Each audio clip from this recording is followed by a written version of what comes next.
Welcome to the Grown Ass Man Show. We fucking up the whole program. We fucking up the whole program. Welcome back, everybody, to the Grown Ass Man Show.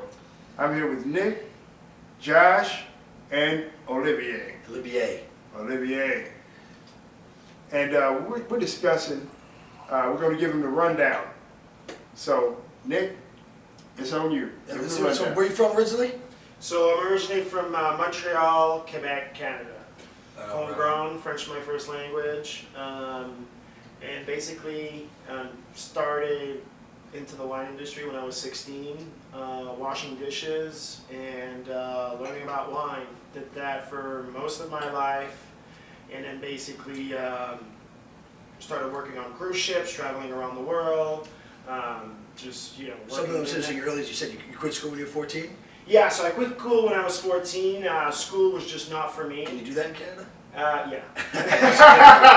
You just quit going, right? I just quit going, and basically, my life was controlled by drugs and alcohol. It was good times, and that's where I got, well, not only that, in Canada we get to drink when we're 18. So by the time you're 16, pretty much everybody is drinking. Yeah, sure. It's not like, God bless America.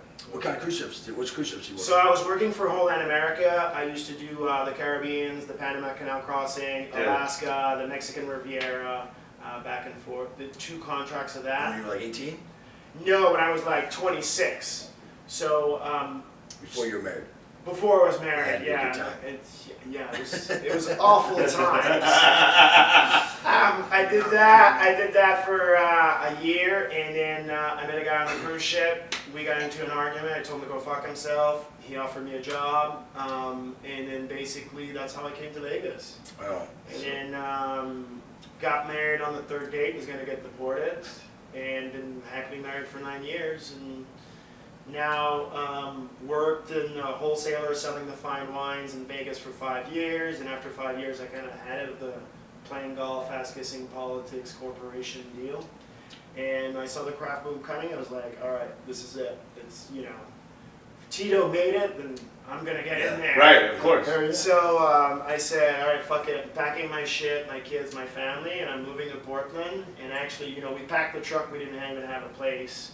So you really had no reason to go to Portland. You just picked Portland?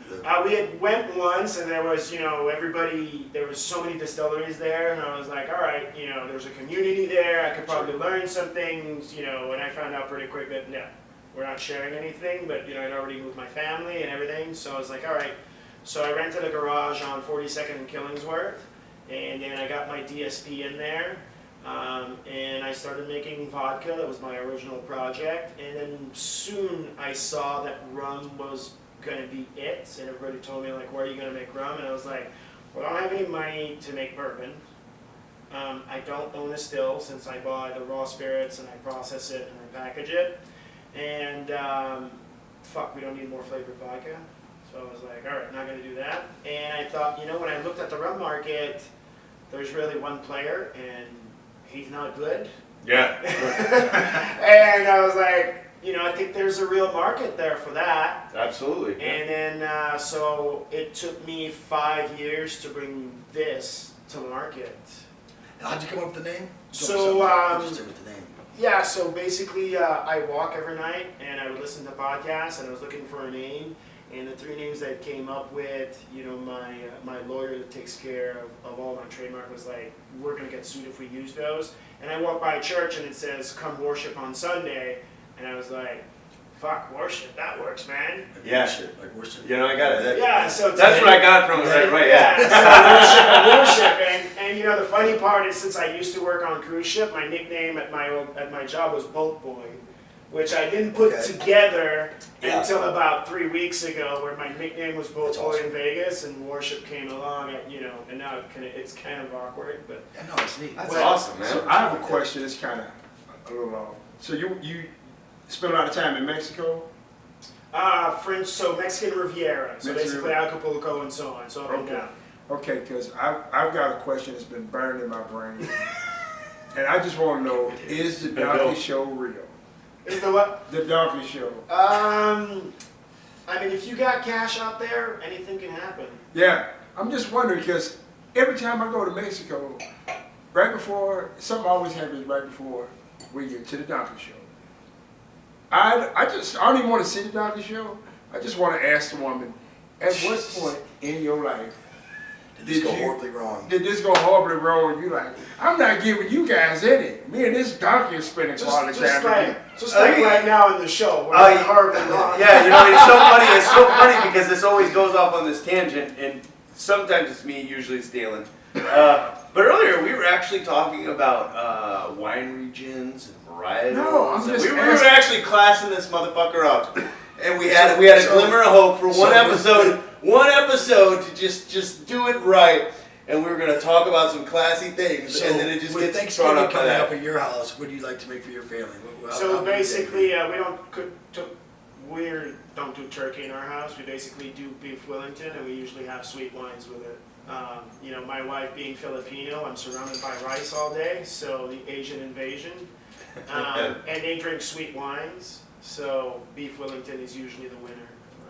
What kind of wines? So German, usually we like to drink Spätlese, which is the number 3 when it comes to sweetness. I mean, you can have super, super sweet, which You is say sort of, Rieslings though, right? yeah, mostly Okay. German Rieslings. That's what we like. Good acidity, nice little sweetness, Okay. and you can drink it all day. It doesn't fuck you up because alcohol is like 8.5%. Yeah, no, I like your Gewürztraminer too. That's it. Yeah, from Alsace. Yeah, Yeah, that's sweeter. that's nice good. pepperiness. It is. Just got that spice to it. It's good. And what's on your playlist? What are you listening to on your way to the house today? NPR, of course, because I'm a dork, and otherwise I listen to that's, and of course Tribe Called Quest was in, and I was thinking to myself, how the fuck is Tribe Called Quest on NPR? That's bizarre. The world has changed! They rock on that. Yeah, exactly. You know. The new album just came out. Oh, yeah. It's very culturally relevant right now, though. What's the low end theory? That's one of the top 10 greatest CDs of all time. Yeah. So so where else can they find Worship though? You can contact. So Worship, West they Coast can, Wine? yeah, so basically you can go on our website and you can email us this, otherwise we're on Facebook, Instagram, I'm not on Snapchat, but you can go at it if you like. We're distributed right now in Oregon, Michigan, we're opening Iowa, we're in Nevada, and we're talking with California, Texas, and Florida right now, in New York, but if you guys have leads out there, let us know, and happily And you guys have a Facebook page, Twitter, Yep. Instagram, all that? Exactly. Right on, You okay. just go to worshiprum.com. We're I'll there. link it up. Right on. Exactly.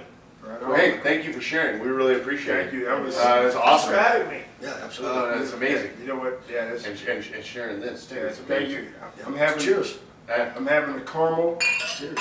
And I It's wish I having had the secret some- sauce. That wasn't very manly, a little cheers thing, but that's good. So we'll come back with some football picks for you guys. All right. Hey, thank you.